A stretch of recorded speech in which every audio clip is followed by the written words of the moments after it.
Previously on Hey, Rob. Balls. Hey Darren, how's it going, boys? Hey, Rob. All good, thank you. You were keeping an eye on the Aussie Open, of course, and nice to see two fresh winners.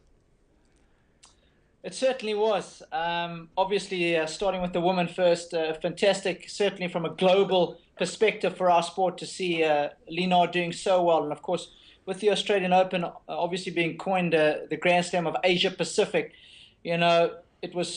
it's big for the sport to see somebody like her doing so well. And I thought the victory speech, I don't know if you saw her victory speech, but it was one of the best I have ever heard in any sport. Yeah, I saw she's such a grounded, but such a nice way about her, Lina. And I saw it on Sky, I think this morning. Saw not all of it, but quite a chunk of it. Very, very, very, very pleasant person, very, very pleasant winner. And as I said, it's just refreshing as we start talking about Wawrinka as well. That it's not. We haven't seen someone else come through and then get bulldozed by one of the big three or big four. No, exactly. And especially on the women's side, we've had so much domination of late with the likes of Serena, Azarenka and Sharapova. They've pretty much, won all the titles between them. And the same on the men's side. The top four boys have been controlling things so much that it's nice to see somebody who in the tennis circles we've known about guys like Wawrinka or Del Potro to a lesser extent, though. These guys have the goods, but being able to produce it on the biggest stages under the most intense scrutiny, that's always been the big thing, Darren. And nice to see him finally get across the finishing line. Yeah. We were just chatting with Simon earlier, and I think Johnny was saying he was shocked that Nadal lost. But if you look at Wawrinka's performance and who he knocked off, just the way he was playing, as I said, he kind of timed it getting into that zone perfectly for this tournament because he seemed like he was in it for the whole tournament and didn't get out of it.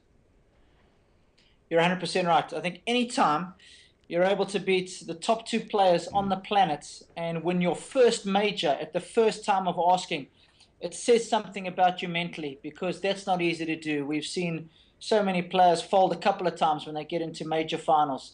So, again, beating those kind of caliber players speaks volumes for this guy mentally. And I think it's also a little easier when you get older, just to be more mentally prepared. When you're younger, sometimes I think you become too aware of the situation. Stan's been around for so long. He's played these guys enough.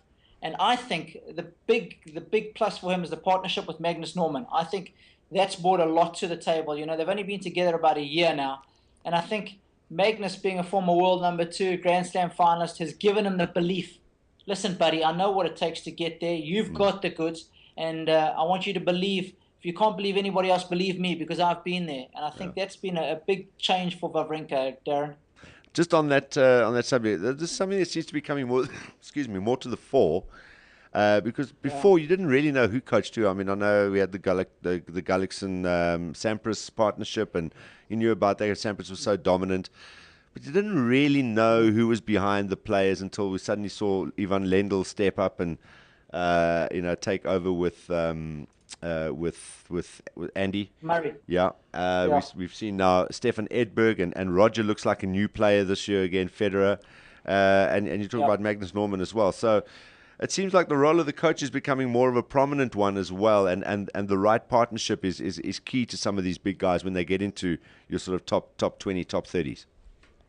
No question about it. It's an excellent point you raise. And you know what the big thing is, though, I think, and I see this in my sport, and I don't know how it translates to other sports, is the player has to be at the right stage in his career when he's receiving that information. Because I know the guys who were coaching Andy Murray before. I knew Miles McLagan really well, Mark Petchey very well. And I can guarantee you they were telling Andy the same things that Lendl is telling him now. But you know what? It was too early on in Andy's career. Yeah. He wasn't ripe for receiving that information and taking it on board and believing in it. But of course, Lendl comes along. He's decided, okay, well, I'm going to buy into what this guy says. Exactly. He's, for whatever reason, because he's been there and he's lost 4 majors before he won his first one. but now I'm going to take on board what he says, and he does take on board, and then of course he reaps the rewards thereof, and I think that's so crucial in a partnership. And that buy into, I think, is the key thing. We've had a lot of discussion about this, about Bafana, our soccer team, and whether the players buy into, the Gordon Eggerson philosophy or not, and whether they're willing to buy into anyone's philosophy, which might be the big problem here. I think the Australian cricket team, though, is a perfect example of why it is exactly the same, because as good a coach and as Mickey Arthur is, a completely different personality to Darren Lehmann.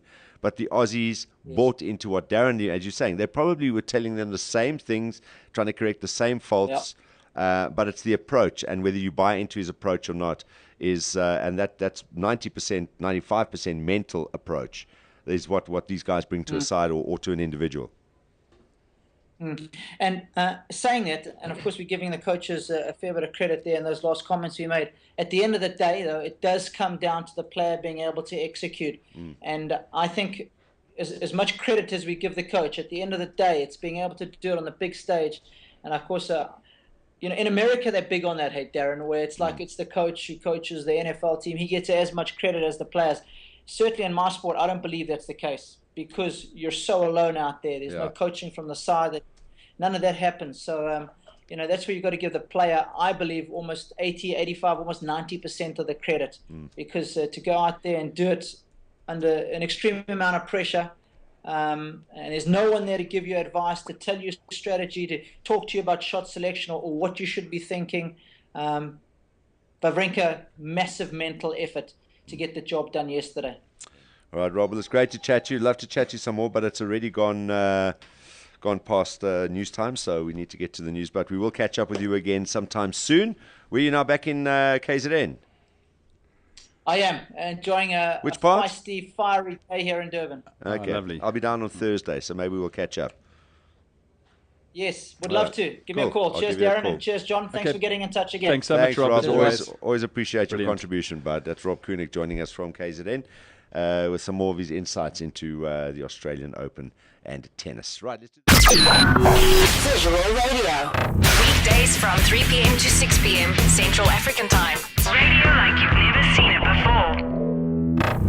Balls.co.za